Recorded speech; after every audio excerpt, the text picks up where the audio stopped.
Hey everyone, welcome. My name is Lauren. I'm a homeschooling mom of 3 girls. Today I'm going to share an update, a homeschool curriculum update, as well as kind of what's been going on in life and some homeschool mom encouragement. I'm going to share how our January and February homeschool months went and how they looked different than the rest of the year looks, and then kind of what we have planned moving forward to wrap up the end of the school year. Are we going to be adding new curriculum? Stay tuned to find out. All right, so first we're gonna back up. Let's talk about January and February. I have mentioned this in several of my videos before that those 2 months are not my favorite by any stretch of the imagination. I am least motivated to do school during those 2 months. So this is our 4th year homeschooling, and we are 4 for 4 for things happening to us kind of out of our control for the month of January and February.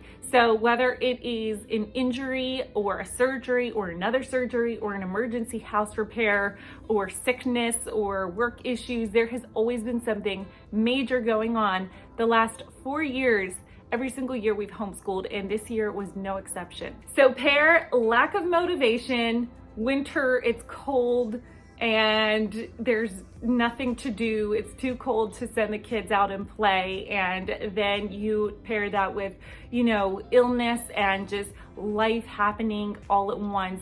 And it's kind of a miracle that we ever do any homeschool. You know what I mean? If you find yourself relating to that at all, just know that you are not alone and that there's a lot of other homeschoolers all over the country and all over the world, to be honest, who are going through something very, very similar. So the last 2 years when I wanted to plan our homeschool, I kind of realized and learned from the first 2 years, like, okay, January, February, don't have much motivation. Like if we do our core subjects, that's great. And that's kind of where I set my goal to be at. And if we get anything above that, then that is just a bonus.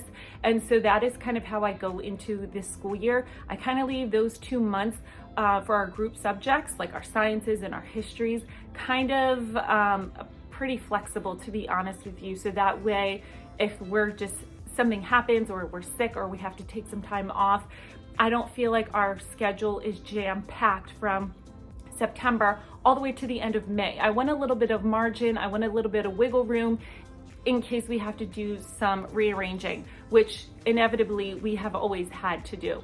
So this year, just like last year, I kind of left January and February I scheduled our science units and things like that, not including January and February. And that's how I planned out which units to get and how we would go about doing the units. So we're doing the good and the beautiful science this year, and I chose 4 units. Now we are starting on our 4th unit. So it's kind of a miracle. We actually, throughout January and February, despite everything, we actually continued to do science and history. And so we're working on our 4th and final unit, which is mammals. Now, if we do it at the kind of trajectory that I have planned, then that will leave us about a month left in the school year for either no science or to add in an extra science. So I don't know if I'm a little bit crazy, but I saw this really, really fascinating unit, or it's fascinating to my children. I think it'll be pretty cool too. It is actually from Campfire Curriculums, and it is through the eyes of a veterinarian, and 2 out of 3 of my daughters want to become a veterinarian. Now, disclaimer, the 2 are 9 and 5, and so, my children are still quite young, but this is the amazing part, and one of the best things I love about homeschool is because they want to be a veterinarian, and there's a veterinarian unit out there. So we are going to do that. I think it's a pretty short unit, but it goes through and shows different types of animals that you would be treating, how you would do sutures and stitches and operations and things like that. I honestly can't speak too much of it. I have only kind of briefly looked at the samples, but I do intend to, when we get that, do a lesson to share because I think it looks really, really fun. And so Campfire Curriculums, they have just different units. They have photography, camping, they have all different types. So if you are interested in a specific unit study, I would check them out. So that is, again, our morning subjects, our group subjects are Bible. We do a Bible story, a Bible study type of book, which is More Than Words. This is from Master Books. We do this together, science and history. So that's kind of wraps up what we do together for our group subjects. So we actually have taken a break from More Than Words, specifically in February, and we have added these books from the Daily Grace Co. Now, my mom picked these up, but I think they're really, really great books, and I'm excited to use them. It's a little bit, I like to switch things up, especially when things are kind of drab and dreary. Sometimes just a change in like what your homeschool day looks like. Maybe it's small, like pausing one subject and starting a different subject, like a different form of that subject, can kind of revitalize. So that is what we did. So this is God Cares How I Feel. Now, she got this for my 5-year-old, but I have been reading this aloud to all of them, and I think it's really great because while we want to talk about our emotions and how it's okay to have feelings and express them, I just think it's always great to have tools for teaching your children from another person's perspective, and they can word things maybe the way that you wouldn't word them.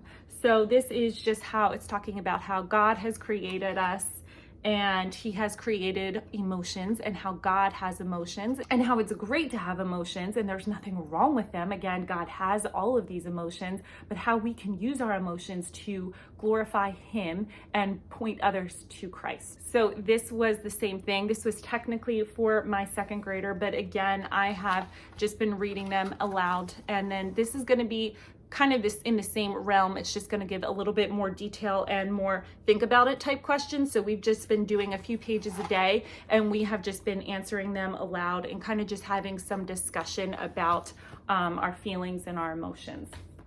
Because I have 3 girls, and yes, I do know boys have emotions, but come on, any other girl moms out there, we have a lot of emotions. We got a lot. And then last, this was for my oldest. This is The Character of God, a study of who God is. This is a 30-day study. She is actually doing this by herself, independently, but this would be, I think, really, really great. And I actually am considering to using these next year. And it just goes through day by day. It gives a scripture, and then it gives a few paragraphs of the subject and the topic that they're discussing for that day. And then there's just 3 questions that you can do. Again, this could just be used for if you're wanting to do something independent for your child. You just want them to have that daily devotions, a different type of devotional. I think these were on sale for like $5 or $6, so it's not an extreme expense. And or you could do these aloud and just together as a family for a unit, just reading through what each day is, and then reading the questions again, having that group conversation, and kind of giving feedback from each other. And then we have also been reading the Little Legends, Exceptional Men in Black History, and Little Leaders, Bold Women in Black History. And we have just been going through day by day and reading one page from each of these. So we're not finished yet, but I think these are great to continue to read. Like, it doesn't have to just be for February. You can continue to read these because they are fascinating. There's a lot of people in here who I've never heard of and have done really, really amazing accomplishments. Speaking of books and read alouds, can I just say that these were supposed to be what we were reading aloud the last few months, David Livingstone and The Trumpet of the Swan. And our read alouds have taken a nosedive. There's just like no other way to say it. They've just taken a nosedive. So that's all for that. All right, so those were our main subjects. I did a mid-year review at the beginning of January, and I kind of went through each. I went through our group subjects and each of my daughters and kind of gave an update on that. And so because I did that, I'm not going to do a full breakdown for today's video. So if you want to check that out, you can do that. Everything is pretty much the same. I'll link it down below. And then lastly, this I don't know about. So let me know in the comments. I really would truly, honestly appreciate some feedback on this one. My daughter, Alexia, she's in 2nd grade. She has her independent work and her subjects and stuff, and she finishes her independent work in like 5 minutes, maybe a little longer than that, but it doesn't take very long. In fact, I actually just did a day in the life a few weeks ago, and I was like filming us, and she was just randomly was like, I don't feel like I have enough work to do, Mom. I want more work. So part of me is like, no, we're not giving you more work because you're going to complain if I give you more work. But the other part of me is like, maybe I should listen to her. I don't know. So anyway, I say that to say that I was considering adding, I know a lot of people who use The Good and the Beautiful for their language arts add Explode the Code kind of as like a supplement. So I'm thinking of doing that. I have heard nothing but great things about it over the years, but I just never really, I don't know, we've just never tried it. So if you do both of them, how does it work? How long does it take? Please let me know down in the comments. I don't think she would mind. Again, as long as it wasn't like super overwhelming or super labor intensive, if it only takes just a few minutes, I don't think it would be too big of a deal. And then the second thing is, should I add it at the end? I mean, we still have 3 months left technically of the school year. So it's not like we're in the last 2 weeks and I'm trying to just hurry and, throw something in at the last second. But on the other hand, I'm like, maybe I should just wait till the summer or for next year. So I don't know. I'm still thinking about that. So yeah, that one's kind of on my mind. I had been, even before she said that, I was kind of thinking, it would be nice if you had a little bit of extra something to do.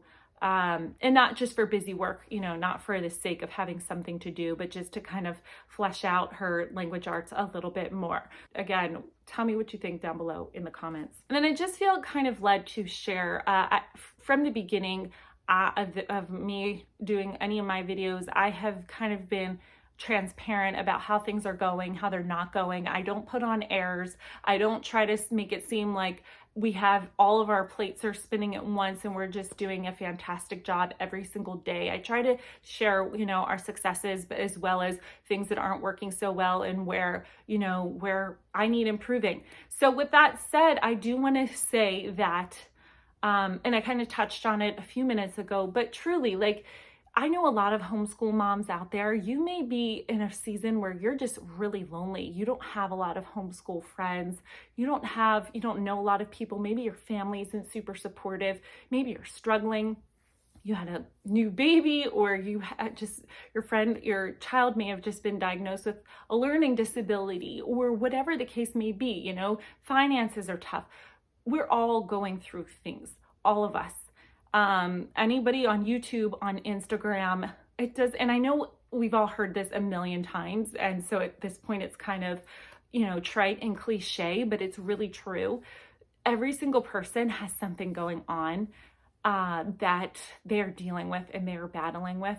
And so if that is you right now, and you feel overwhelmed and feel kind of lonely and don't feel like you have a lot of camaraderie, especially when it comes to homeschooling, please just know that you're not alone and that there's, like I said, other moms going through that. And not that we wish bad things on other people, but I feel like there's a sense of, just kind of sense of relief if we know that we have some camaraderie. So, there's things going on in my life. There's things going on in every single other person that you can think of. If you feel like they've got it all together, I promise you they do not.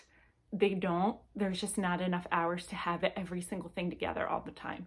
So again, I just want to be an encouragement and just say things have been rough with us the past few months, school-wise, it's just been a rough season. I have hope for spring and for the coming months to come.